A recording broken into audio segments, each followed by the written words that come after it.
중고생이 꼭 읽어야 할 한국 단편소설 1950년대부터 1959년까지 시대별 주요 작품 소개 1950년부터 1953년까지 벌어진 6.25 전쟁은 남북한 양측에게 많은 피해를 주었다. 또한 전쟁에 대한 체험은 인간에게 정신적, 육체적으로 씻을 수 없는 상처를 남겼다. 1950년대는 6.25 전쟁을 배경으로 민족 분단의 비극적 상황과 전쟁 후의 가치관 혼란을 형상화한 작품들이 많이 발표되었다. 전후의 혼란으로 야기된 부조리한 상황과 현실 참여 문제가 주로 다루어졌지만 인간의 본질적 문제를 형상화한 순수 소설이 창작되기도 했다. 이 시대 대표적인 작가와 작품으로는 황순원의 독지 있는 늙은이, 소나기, 학, 카인의 후예, 오상원의 유예, 죽음의 훈련, 하근찬의 순환이대, 이범선의 항마을 사람들, 오발탄, 안수길의 제3인간형, 북간도, 손창섭의 비오는 날, 잉여시간, 김성한의 바비도, 선우휘의 불꽃, 오영수의 갯마을, 장용학의 요한 시집, 소나기, 황순원. 소녀는 서울에서 온 윤초 씨의 소녀딸을 우연히 만났다. 소년과 소녀는 함께 놀다가 소나기를 만나게 되고 소녀는 소녀를 업고 개울물을 건넌다. 그 뒤 소녀는 소녀가 부모님을 따라 이사 간다고 하자 상심한다. 소녀가 이사 가기 전날 소녀는 아버지로부터 소녀가 죽었다는 이야기를 듣는다.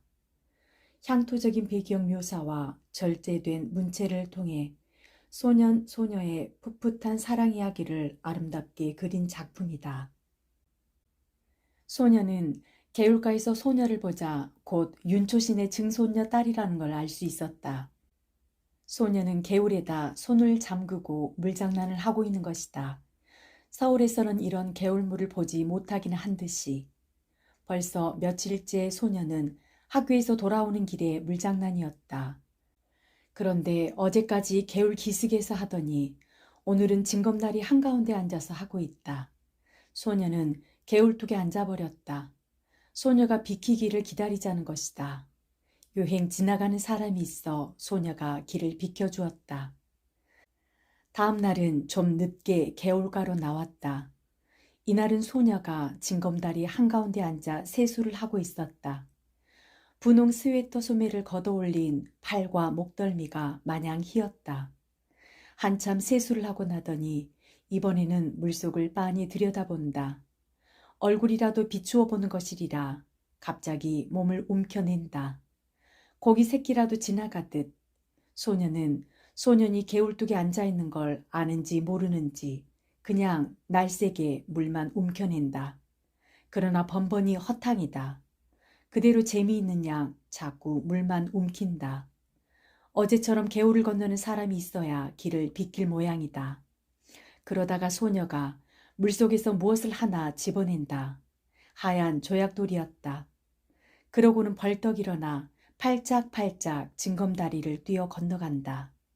다 건너가더니만 획 이리로 돌아서며 이 바보! 조약돌이 날아왔다. 소녀는 저도 모르게 벌떡 일어섰다. 단발머리를 나풀거리며 소녀가 막 달린다.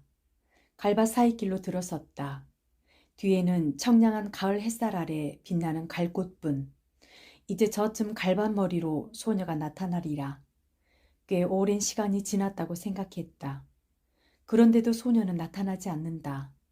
발돋움을 했다. 그러고도 상당한 시간이 지났다고 생각됐다. 저쪽 갈밭머리에 갈꽃이 한 움큼 움직였다. 소녀가 갈꽃을 안고 있었다. 그리고 이제는 천천한 걸음이었다. 유난히 맑은 가을 햇살이 소녀의 갈꽃머리에서 반짝거렸다. 소녀 아닌 갈꽃이 들길을 걸어가는 것만 같았다. 소녀는 이 갈꽃이 아주 베지 않게 되기까지 그대로 서 있었다. 문득 소녀가 던진 조약돌을 내려다보았다. 물기가 걷혀 있었다. 소녀는 조약돌을 집어 주머니에 넣었다. 다음 날부터 좀 더 늦게 개울가로 나왔다. 소녀의 그림자가 보이지 않았다. 다행이었다. 그러나 이상한 일이었다. 소녀의 그림자가 보이지 않는 날이 계속될수록 소년의 가슴 한구석에는 어딘가 허전함이 자리 잡는 것이었다. 주머니 속 조약돌을 주무르는 버릇이 생겼다. 그러한 어떤 날 소녀는 전에 소녀가 앉아 물장난을 하던 징검다리 한가운데 앉아보았다. 물속에 손을 잠갔다. 세수를 하였다. 물속을 들여다보았다. 검게 탄 얼굴이 그대로 빛이었다. 싫었다. 소녀는 두 손으로 물속의 얼굴을 움키었다. 몇 번이고 움키었다. 그러다가 깜짝 놀라 일어나고 말았다. 소녀가 이리로 건너오고 있지 않느냐. 숨어서 내가 하는 일을 엿보고 있었구나. 소녀는 달리기를 시작했다. 디딤돌을 헛디뎠다. 한 발이 물속에 빠졌다. 더 달렸다. 몸을 가릴 데가 있어 줬으면 좋겠다. 이쪽 길에는 갈밭도 없다. 메밀밭이다. 전에 없이 메밀꽃 냄새가 찌릿하니 코를 찌른다고 생각됐다. 미간이 아찔했다. 찝찝한 액체가 입술에 흘러들었다. 코피였다. 소녀는 한 손으로 코피를 움켜내면서 그냥 달렸다. 어디선가 바보 바보 하는 소리가 자꾸만 뒤따라오는 것 같았다. 토요일이었다. 개울가에 이르니 며칠째 보이지 않던 소녀가 건너편가에 앉아 물장난을 하고 있었다. 모르는 채 징검다리를 건너기 시작했다. 얼마 전에 소녀 앞에서 한 번 실수를 했을 뿐 여태 큰 길 가듯이 건너던 징검다리를 오늘은 조심스럽게 건넌다. 예! 못 들은 채 했다.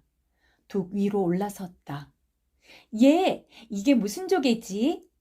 자기도 모르게 돌아섰다. 소녀의 맑고 검은 눈과 마주쳤다. 얼른 소녀의 손바닥으로 눈을 떨구었다. 비단조개. 이름도 참 곱다. 갈림길에 왔다. 여기서 소녀는 아래편으로 한 3마장쯤, 소녀는 우대로 한 10리 가까운 길을 가야 한다. 소녀가 걸음을 멈추며 너 저 산 너머에 가본 일 있니? 벌끝을 가리켰다. 없다. 우리 가보지 않으련? 시골 오니까 혼자서 심심해 못 견디겠다. 저래봬도 멀다. 멀면 얼마나 멀기에? 서울에 있을 땐 사뭇 먼 데까지 소풍 갔었다. 소녀의 눈이 금세 바보 바보 할 것만 같았다. 논 사이길로 들어섰다.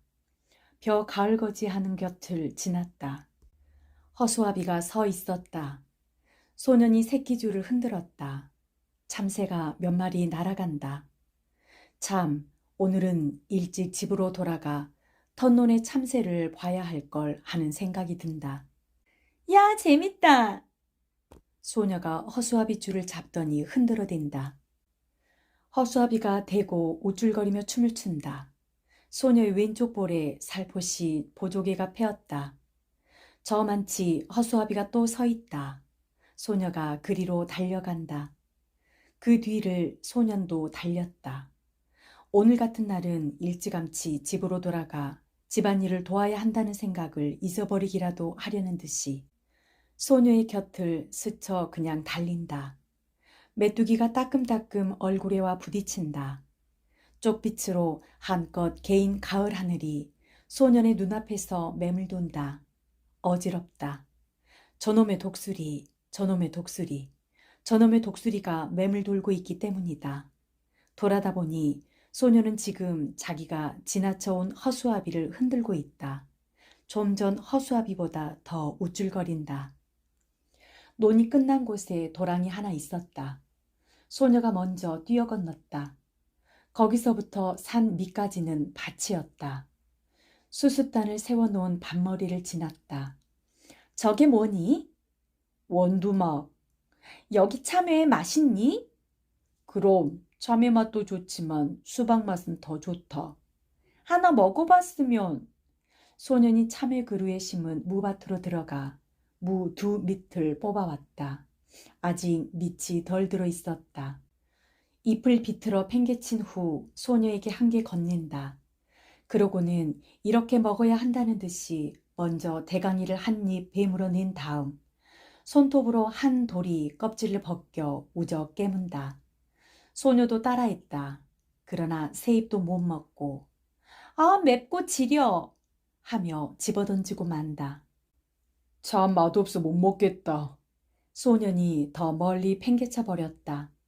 산이 가까워졌다. 단풍이 눈에 따가웠다. 야!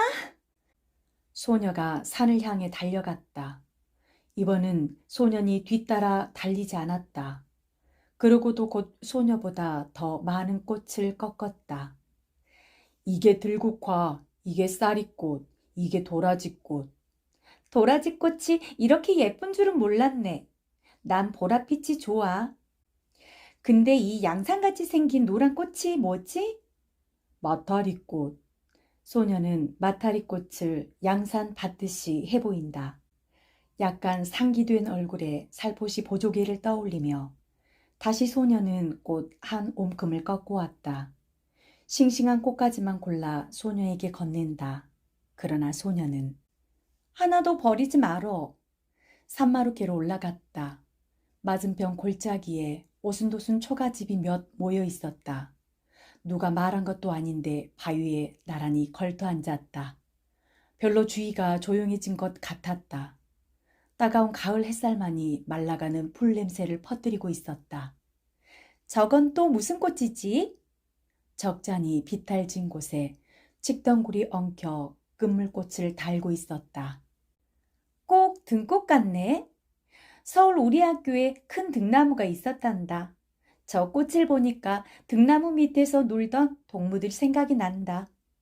소녀가 조용히 일어나 비탈진 곳으로 간다. 꽃송이가 달린 줄기를 잡고 끊기 시작한다. 좀처럼 끊어지지 않는다.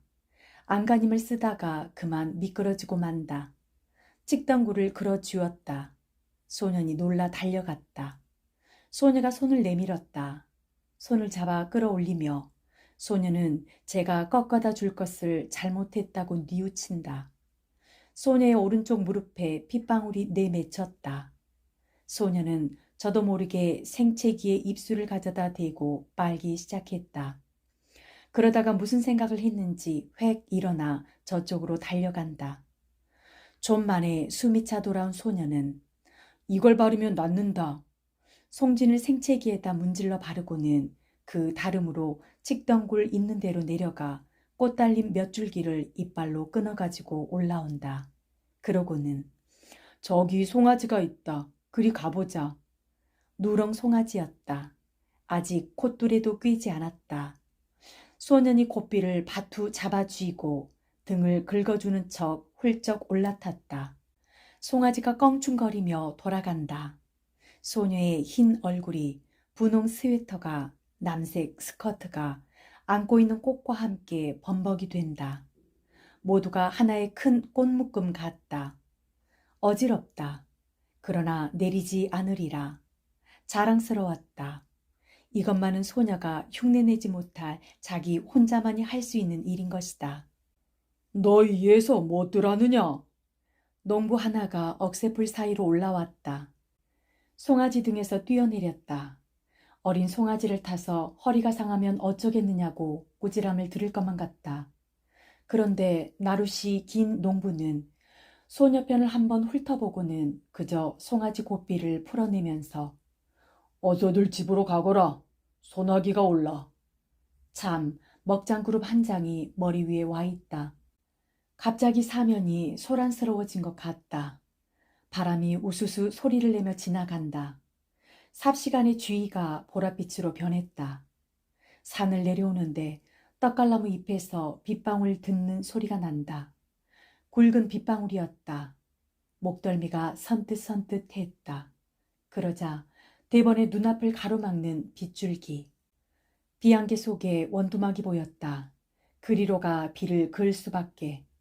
그러나 원두막은 기둥이 기울고 지붕도 갈래갈래 찢어져 있었다. 그런대로 비가 덜 새는 곳을 가려 소녀를 들어서게 했다. 소녀의 입술이 파랗게 질려 있었다. 어깨를 자꾸 떨었다. 무명 겹 저고리를 벗어 소녀의 어깨를 싸주었다. 소녀는 비에 젖은 눈을 들어 한번 쳐다보았을 뿐 소년이 하는 대로 잠자코 있었다. 그러면서 안고 온 꽃묶음 속에서 가지가 꺾이고 꽃이 일그러진 송이를 골라 발밑에 버린다. 소녀가 들어선 곳도 비가 새기 시작했다. 더 거기서 비를 그을 수 없었다. 밖을 내다보던 소년이 무엇을 생각했는지 수수밭 쪽으로 달려간다. 세워놓은 수수단 속을 비집어 보더니 옆에 수수단을 날라다 덧세운다. 다시 속을 비집어 본다. 그러고는 소녀 쪽을 향해 손짓을 한다. 수수단 속은 비는 안 새었다. 그저 어둡고 좁은 게 안 됐다. 앞에 나앉은 소녀는 그냥 비를 맞아야만 했다. 그런 소년의 어깨에서 김이 올랐다. 소녀가 속삭이듯이 이리 들어와 앉으라고 했다. 괜찮다고 했다. 소녀가 다시 들어와 앉으라고 했다. 할 수 없이 뒷걸음질을 쳤다. 그 바람에 소녀가 안고 있는 꽃묶음이 우그러들었다. 그러나 소녀는 상관없다고 생각했다. 비에 젖은 소년의 몸 냄새가 확 코에 끼얹혀졌다. 그러나 고개를 돌리지 않았다. 도리어 소년의 몸 기운으로 해서 떨리던 몸이 저기 누그러지는 느낌이었다. 솟아나던 수숫잎 소리가 뚝 그쳤다. 밖이 멀게졌다. 수숫단 속을 벗어나왔다.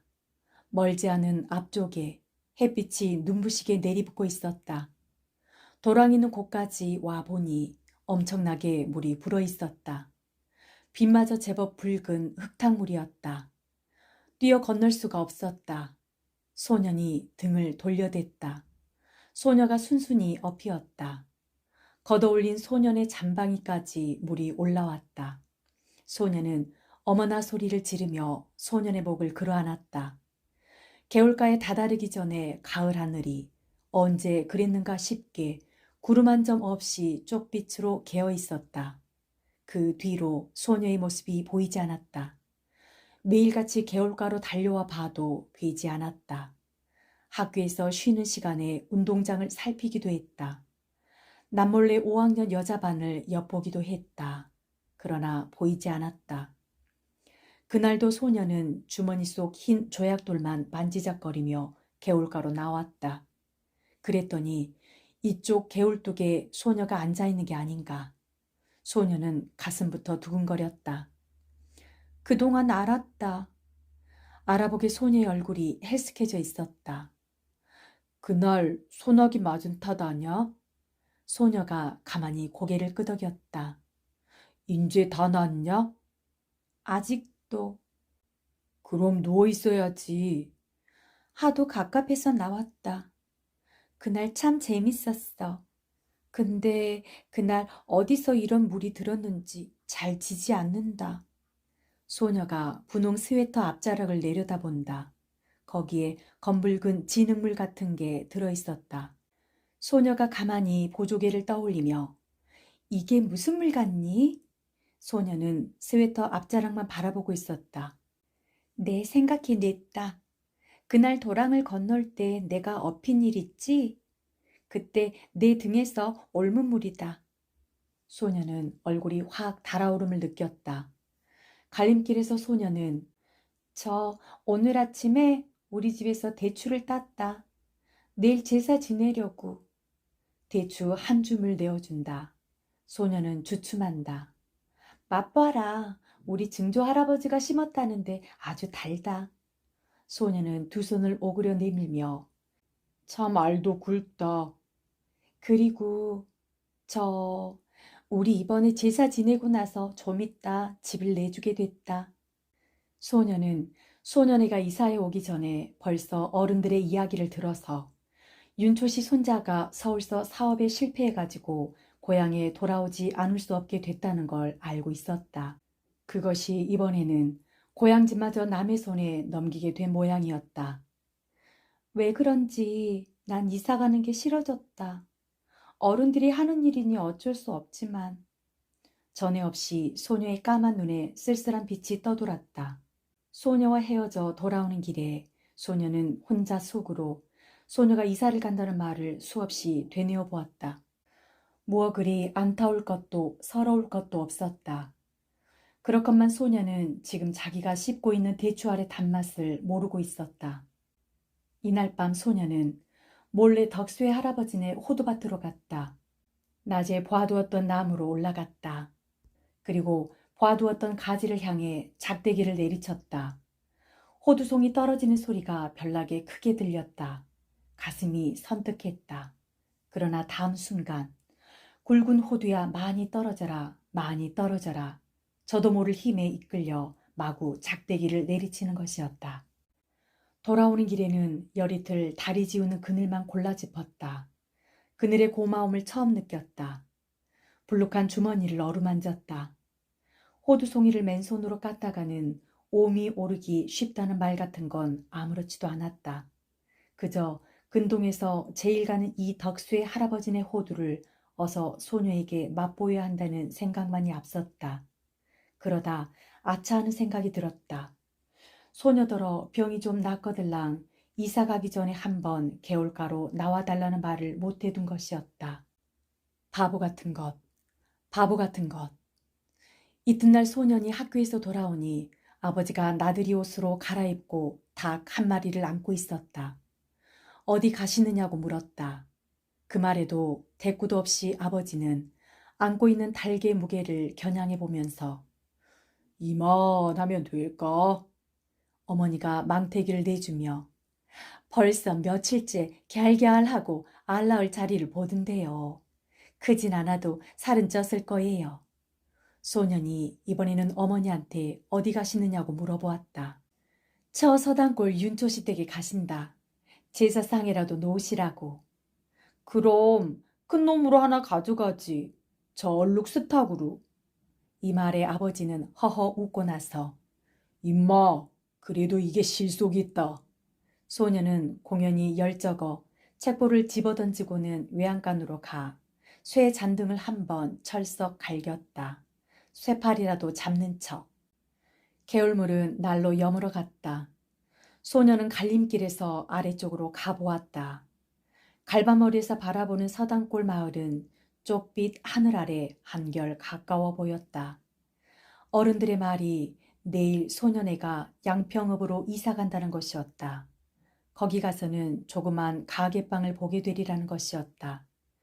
소녀는 저도 모르게 주머니 속 호두알을 만지작거리며 한 손으로는 수없이 갈꽃을 휘어꺾고 있었다.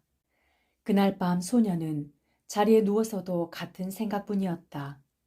내일 소녀가 이사하는 걸 가보나 어쩌나, 가면 소녀를 보게 될까 어떨까. 그러다가 까무룩 잠이 들었는가 하는데 참 세상 일도.